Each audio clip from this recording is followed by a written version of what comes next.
नमस्कार, बुलेटिन लेकर मैं हूं आपके साथ संदीप निरंजन सरकार। जैसे जैसे चुनाव की तारीखें नजदीक आ रही है, वैसे वैसे सियासी पार्टियों में भी बैठकों और रैलियों का दौर जारी है। सीएम नायब सिंह सैनी ने भी पार्टी के प्रचार के लिए मोर्चा संभाला हुआ है और सीएम सैनी लगातार जनसभाएं और रैलियां कर रहे हैं। इसी कड़ी में सीएम ने बुधवार को अंबाला के नारायणगढ़ और समालखा में रैली की, जिसमें भारी संख्या में कार्यकर्ता और लोग जुटे।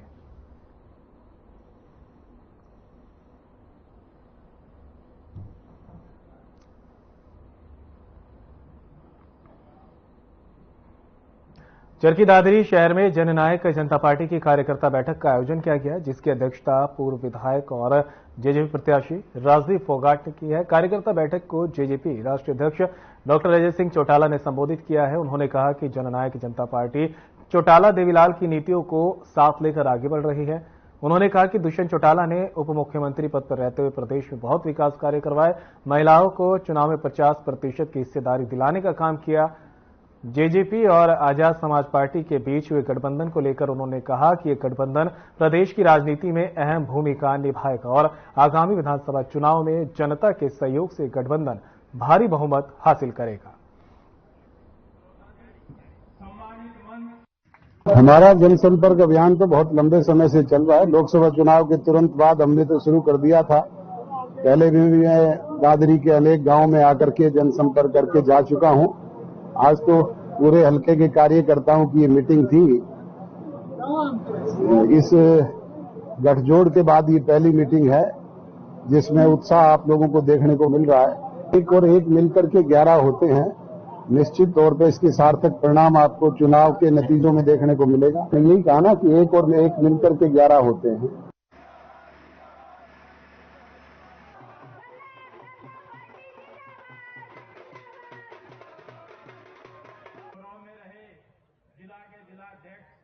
बहादुरगढ़ में संदिग्ध परिस्थितियों में एक नवविवाहिता का शव फांसी के फंदे पर झूलता हुआ मिला है।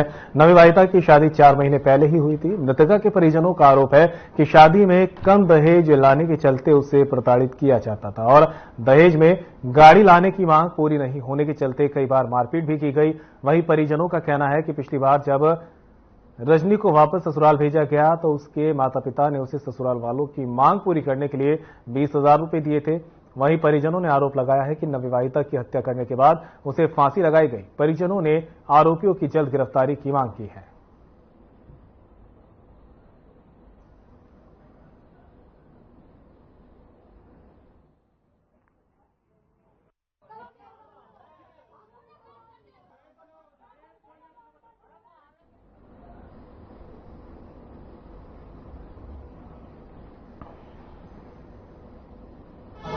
उनको फोन आया ना, बोला जी आपकी बहन फांसी लटका रखी है, जाके देख लो उसको। क्या वजह रही? क्या वजह जी? कुछ वजह नहीं थी। वो रोड़ा धंधा करते थे, दहेज मांगते, उसके बाद गाड़ी कभी मोटरसाइकिल। एक बार हमारे बीच में आई थी, हमको 20,000 रुपये दे के घर से हमको हाल की मर्जी को 20,000 रुपये दे दिया, आप ले जाओ। कब शादी हुई थी और कहाँ पे हुई थी? 24 तारीख चौथा महीना 2024, 25 तारीख चौथा महीना 2024, चौथा महीना। किसके साथ हुई थी? कहाँ हुई थी? लाडपुर गांव में जी, रितेश के साथ हुई थी जी। वजह ये थी, हमने ये जो गुड़िया थी हमारी गांव दाखला से, और ये हमने लाडपुर शादी करी थी इसकी 4 महीना पहले। तो घर में शादी होने के बाद कुछ 1 महीना भी मतलब कोई अच्छी बात ना चली, जितने की वो तो मैं होती रहती। ये लड़की घर भी आती थी, मेरे को भी मिली थी। इसने मेरे को बताया था, बोले भाई इन बात है, जब घर वाला ने बताऊँ तो मारते, बोले गरीब काम है, क्या करा, तो हम तो फंस गया। तो ये 10 दिन पहले भी आ रही थी गुड़िया।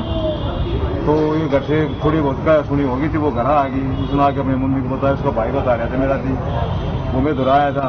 बोले भाई साहब क्यों, पैसा की जरूरत है। वो क्या बात होगी भाई? बोले नो यार भाई हमारे पास छोरी आ रही है और उसकी सास और वो उसका जो घर वाला दुखी कर रहे हैं।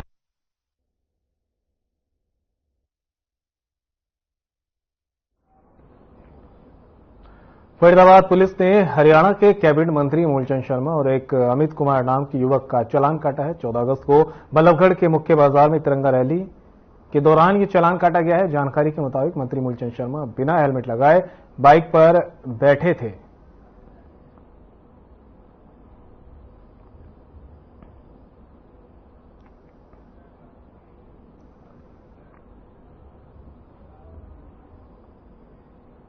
विधानसभा बाड़सा में पुलिस और सशस्त्र पुलिस बल ने शहर में फ्लैग मार्च निकाला और चुनाव शांतिपूर्ण तरीके से करवाने के लिए आमजन को आश्वस्त किया है। हरियाणा में 1 अक्टूबर को विधानसभा चुनाव होने वाले हैं। इसके लिए किसी प्रकार की अशांति ना हो, इसके लिए केंद्रीय सुरक्षा बल और हरियाणा पुलिस साथ मिलकर सुरक्षा के लिए तत्पर नजर आ रही है। चुनाव आयोग का ऐलान है कि प्रदेश में भयमुक्त माहौल के चुनाव हो और हर व्यक्ति लोकतंत्र में अपने मत का अधिकार अपनी मर्जी से कर सके और साथ ही कोई भी अप्रिय घटना ना घटे, इसके लिए अनेक सुरक्षा बलों को तैनात किया गया है।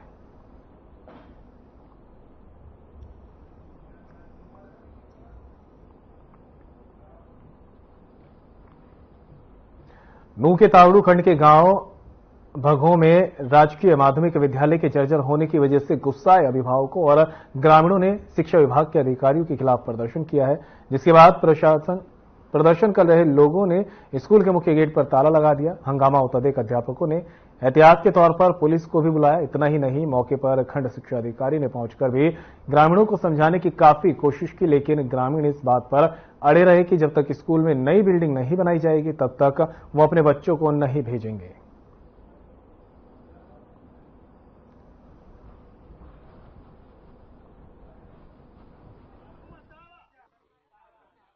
सर, समस्या क्या है कि ये बिल्डिंग बिल्कुल गिराव हो रही है। आपने भी देखा है आके नहीं कि कहीं भी बच्चे हमारे नहीं बैठ सकते। टोटल कमरा ऐसा है जो डैमेज हो चुका है। इसकी कई बार वो हो चुके हैं, 3-4 साल से चल रहा है। बरसात के महीने में एक भी बच्चे नहीं बैठ सकते इसमें जी। तो करीब कितने दिन से समस्या चल रही है? ये तो 3-4 साल हो गई समस्या को जी। तो कहीं किसी को बताया, कहीं स्टाफ को बताया आपने? हाँ, बताया स्टाफ को जी। तो आज पता लगाया है क्या आज रहा था? कौन अधिकारी यहाँ गए थे? अब ये आए हैं, 2-3 अधिकारी आए जी। वहां से मैडम आई है सोन स्कूल से, एक बीओ साहब एक कौन है वो भी आए थे सर। तो क्या जफराबाद से ग्रामीण की समस्या ये है कि 2-3 साल से स्कूल की बिल्डिंग के कुछ जर्जर हालात में थी। हमने भी 1-2 बार रेजोल्यूशन पास किया और शिकायतें भेजी गई। अभी थोड़े दिन पहले पिछले महीने की 25-26 तारीख को पंचायत का रेजोल्यूशन करवाया और यहाँ समझ के प्रधान को बुलाया गया और रेजोल्यूशन पास करके हमने डिपार्टमेंट को दिया। उससे पहले भी लगभग जनवरी-फरवरी के महीने में इस प्रकार से जेई साहब को बता के कि बिल्डिंग जो है 3-4 कमरे ऐसे जो जर्जर हालात में है, जेई साहब ने आया और उनको एस्टिमेट बना के हमारे तावड़ बोलो के 4-5 स्कूलों के एस्टिमेट उन्होंने डिपार्टमेंट को आगे भेज रखा है, डीओ को और चंडीगढ़। लेकिन फिर भी जब अब बारिश का मौसम आया तो 2-3 बार बड़ी समस्या आई। बिल्डिंग बिल्कुल खराब है स्कूल की और हालत आपने देखी हुई, पानी भर रहा है। और पिछली जब से मैं सरपंच बना हूँ 2 साल से ही मैं लगातार कोशिश कर रहा हूँ बिल्डिंग बने। और बिल्डिंग में कोई काम ना है सो अगर 350 बच्चा है, 2 कमरा में पूर्ति हो जाएगी 350 बच्चा है। हम बिल्कुल कंप्लीट बिल्डिंग चाहिए। मैं स्कूल में बच्चे जब ही आएंगे गाँव का, या फिर कोई हमको लिख के दे भाई हमारी जिम्मेदारी है, अगर कोई हादसा हो बच्चा के साथ में अगर जिम्मेवार बने कोई, या हमको टाइम मिले, हम इतने टाइम में या हम काम चला देंगे स्कूल पे, जब ही सहमत बन पाएगी।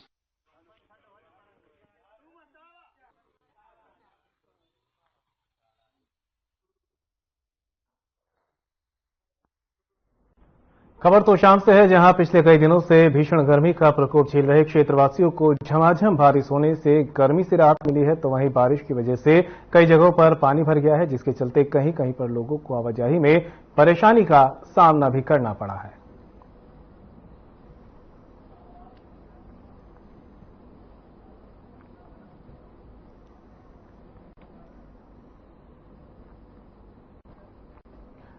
तो शाम से आप तक ये खबर पहुंचा रहे हैं, जहां पर बारिश के बाद मौसम तो सुहावना हुआ, लेकिन जगह जगह जलभराव से लोगों को परेशानी का सामना भी करना पड़ा है। ऐसी तस्वीरें प्रदेश के कई हिस्सों से भी सामने आ रही है, जहां पर लोगों को बारिश की वजह से गर्मी से राहत मिल रही है, पर यह बारिश कहीं ना कहीं लोगों के लिए परेशानी भी बनती जा रही है। जल जमाव की स्थिति जहां पर हो रही है, वहां लोगों को परेशानी का सामना करना पड़ रहा है।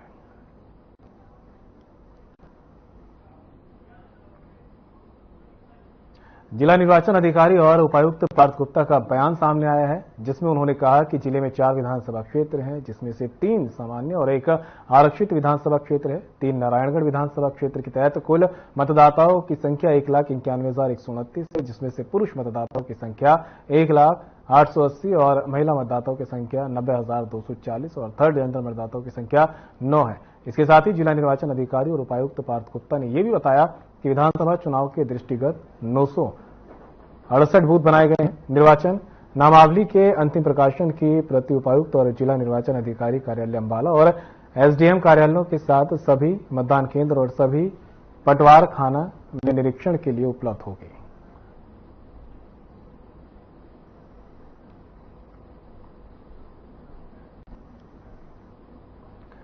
तो अंबाला से खबर आपको बता रहे हैं, जहां पर आयुक्त पार्थ गुप्ता का बयान सामने आया है।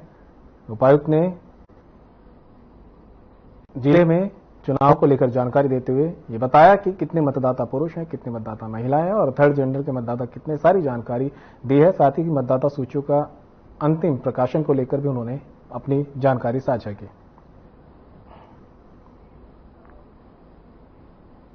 खबर चंडीगढ़ से है, जहां नेता प्रतिपक्ष भूपेंद्र हुड्डा के आवास का घेराव करने जा रहे युवकों को चंडीगढ़ पुलिस ने रोका। जब युवाओं ने बैरिकेडिंग क्रॉस करने की कोशिश की तो पुलिस ने प्रदर्शनकारियों को रोकने के लिए वाटर कैनन का इस्तेमाल किया। इस दौरान पुलिस ने बीजेपी युवा मोर्चा के प्रदेश सचिव हरीश गुर्जर समेत अन्य युवाओं को चंडीगढ़ पुलिस ने हिरासत में लिया है। हरीश गुर्जर ने कहा कि ये राजनीतिक प्रोटेस्ट नहीं है, सरकार की तरफ से निकाली गई भर्तियों को कांग्रेस रोकना चाहती है। कांग्रेस चुनाव आयोग से अपनी शिकायत वापस ले ताकि भर्तियां हो सके। शिकायत वापस लेने के बाद भी भर्तियों के रिजल्ट नहीं निकाले जाते तो सरकार के खिलाफ भी प्रदर्शन किया जाएगा।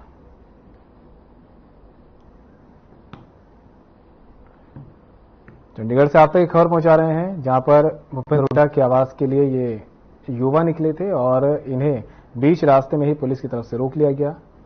इनका कहना है कि नौकरियों में जो भर्ती सरकार की तरफ से निकाली गई थी उसमें बड़ंगा कांग्रेस की तरफ से लगाया जा रहा है, जिसको लेकर ये खासे नाराज दिख रहे हैं।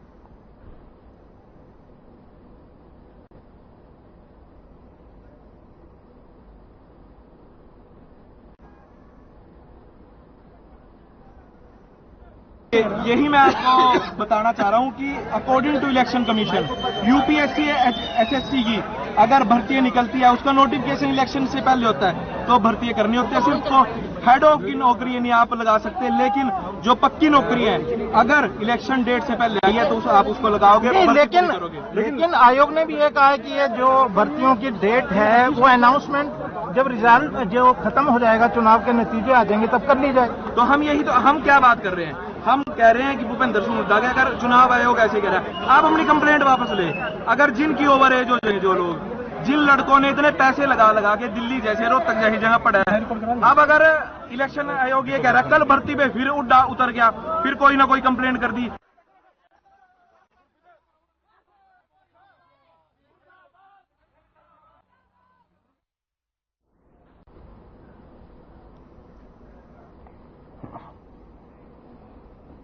खबर यमुनानगर से है, जहां नशेड़ियों पर नकेल कसने के लिए कॉलोनी वासियों ने एक पंचायत का आयोजन किया। पंचायत में कॉलोनी में नशा बेचने और नशा करने वालों के खिलाफ सख्त कार्रवाई का निर्णय लिया गया, जिससे नाराज होकर कॉलोनी के कुछ लोग जिन पर नशा बेचने का आरोप था उनके परिवार ने पंचायत सदस्य पर तेजधार हथियार से जानलेवा हमला कर दिया, जिसमें 2 पंचायत सदस्य बुरी तरह से घायल हो गए। घायल सदस्यों ने 12 लोगों के खिलाफ हत्या के प्रयास का मुकदमा दर्ज किया है, जिसके बाद पुलिस ने जांच शुरू कर दी है।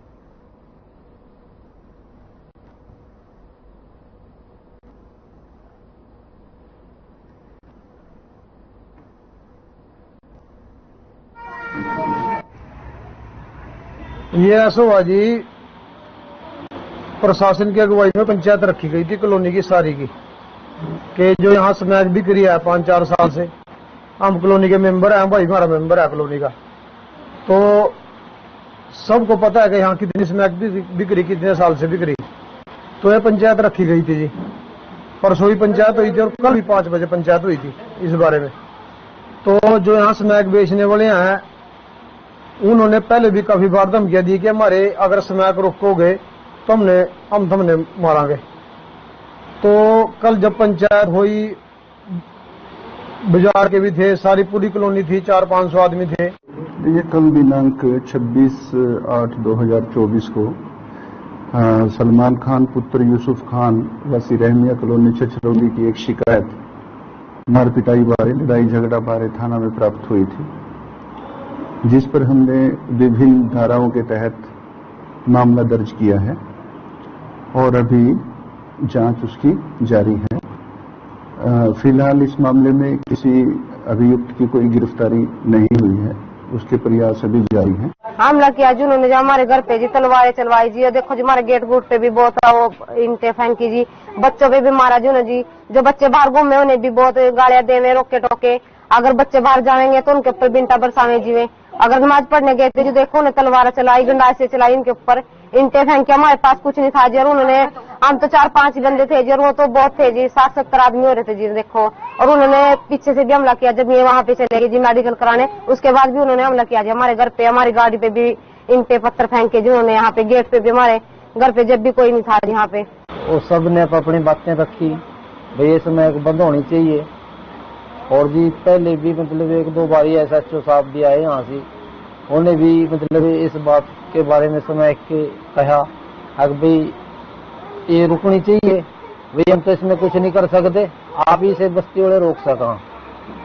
हमने बल्कि उनसे ये भी कहा अब तो आप ये कह रहे बस्ती वाले रोक सका, हमारे पास से किसी का अलग लोग गया कुछ कोई ऐसी कैसी बात होगी तो हमने तो गेल पड़ी उठा लेंगे तुम। अरे इसमें कोलों ने कुछ भी नहीं कह रहे। हम परसों एक बिठाया जी उनकी गाड़ी में, SHO बिठा के ले गया, हम भी थाने में गए, हम थाने में बैठे रह गए और मुंशी साहब ने वो छोड़ दिया। तो खबर रतिया से है, जहां पुरानी रंजिश के चलते युवक पर गोलीबारी का मामला सामने आया है। पूरी घटना मॉडल टाउन इलाके की है, जहां पुरानी रंजिश के चलते 4 बाइक सवार युवकों ने एक युवक को गोली मार दी। घटना को अंजाम देने के बाद बदमाश मौके से फरार हो गए, तो वहीं गोली लगने से युवक गंभीर रूप से घायल हो गया, जिसे अग्रोहा मेडिकल कॉलेज रेफर किया गया। घटना की सूचना मिलने के बाद पुलिस ने मौके पर पहुंचकर आसपास के CCTV की मदद से आरोपियों की तलाश शुरू कर दी है। रतिया से आप तक खबर पहुंचा रहे हैं, जहां पर गोलीबारी की वारदात को अंजाम दिया गया है। फायरिंग में एक युवक घायल हुआ है। पुरानी रंजिश के चलते युवक पर फायरिंग की गई है। बदमाश फायरिंग के बाद से फरार हैं। पुलिस आरोपियों की तलाश में जुटी है।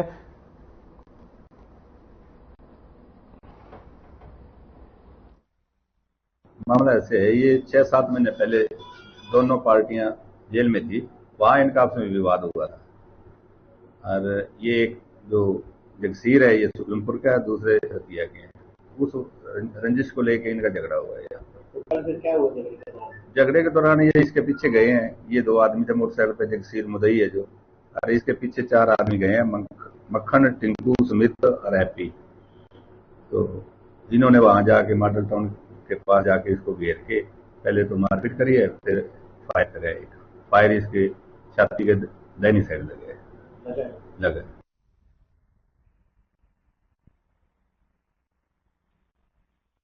बादूगढ़ में पुलिस और बदमाशों के बीच मुठभेड़ का मामला सामने आया है। इस दौरान दोनों तरफ से जमकर गोलियां चली है। मुठभेड़ के बाद पुलिस ने 3 बदमाशों को गिरफ्तार करने में सफलता हासिल की, जिसके पास से पुलिस को 3 अवैध पिस्तौल भी बरामद हुई है। तीनों ही बदमाशों के पैर में गोली लगी हुई है। बदमाशों को इलाज के लिए बहादुरगढ़ के ट्रॉमा सेंटर में भिजवाया गया। बता दें कि इन बदमाशों पर दिल्ली जल बोर्ड के कर्मचारी दीपक माझी के अपहरण और हत्या करने का मामला दर्ज है। वहीं ACP प्रदीप नैन मौके पर मौजूद है और मामले की जांच में जुटे हैं।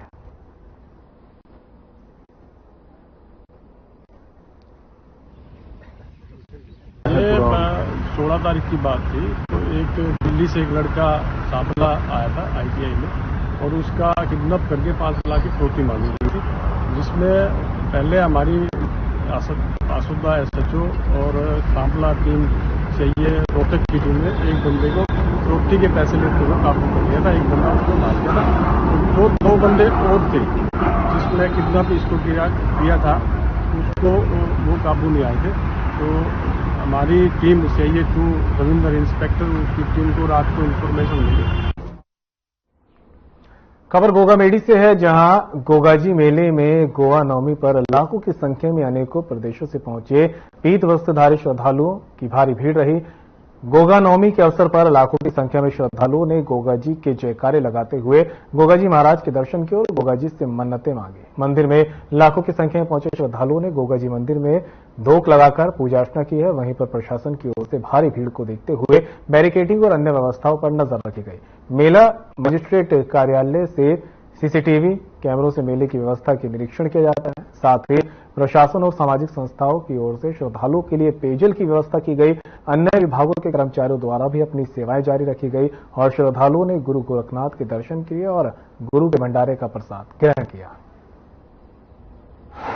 1 महीने तक चलने वाले इस बृहद मेले में जो सामान्य विशेष जो भी व्यवस्थाएं की गई है, उनके अतिरिक्त जो ये पीक डेज आते हैं, 3 दिवसीय विशेष पर्व जो मनाया जाता है, सप्तमी, अष्टमी, जन्माष्टमी और ये जो गुगा नवमी का पहला पीक डेज है, इसमें चूंकि श्रद्धालुओं की संख्या काफी तादाद में बढ़ जाती है, 24 घंटे मंदिर खोला जा रहा है और पूरे रात भर और दिन भर जो है श्रद्धालुओं का दर्शन जो है उनका व्यवस्था की जा रही है और उनकी समस्त व्यवस्थाएं चाक चौबंद की गई है। उनकी सुरक्षा की दृष्टि से जो कैमरे इत्यादि लगाए गए हैं।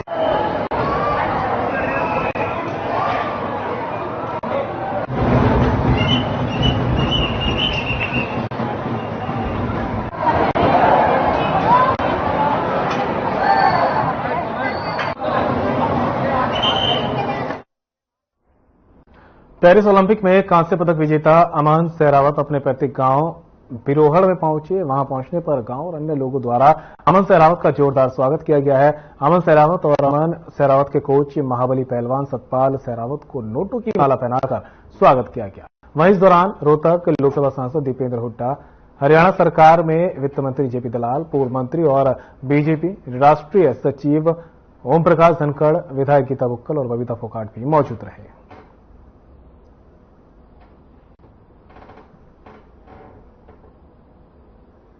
अमन के दादाजी, अमन को बहुत बहुत बधाई, पूरे इलाका बधाई दे रहा है। हमारे बेटे ने जो हमारा नाम रोशन किया, ये छोटी उपलब्धि नहीं है। 21 साल में इतनी छोटी उम्र में आज तक किसी का मेडल नहीं आया और माता पिता का साया अपने ऊपर से उठने के बाद अपने जीवन में ऐसी कठिनाइयों का सामना करते हुए जो उदाहरण उन्होंने दिया है, वो हमारे आने वाली पीढ़ियों के लिए प्रेरणा का काम करेंगे। गाँव में स्टेडियम बड़े स्तर पे अमन के नाम से, अगर कांग्रेस के घोषणा पत्र में हम डालेंगे कि अमन के नाम से एक स्टेडियम का विकसित कराने का काम करेंगे। और बात है कि इस बार के ओलंपिक में हरियाणा का हिस्सा 6 में से 5 मेडल में है और खासकर जो ये इलाका है महरोड का, भागवी का, इस इलाके के अंदर आधे मेडल इस 20 किलोमीटर में है। तो हमारी भूमि चाहे बॉक्सिंग का चाहे कुश्ती का मामला हो, विश्व विजेता बनते जा रहे हैं हमारे बच्चे। ये हमारी प्रतिभा को दिखाता है और इसी तरह से हमारे बच्चे आगे बढ़ते रहें, तिरंगे का मान बढ़ाते रहें, भारत का नाम बढ़ाते रहें। चलिए फिलहाल बुलेटिन मेरे साथ इतना ही, दीजिए इजाजत, नमस्कार।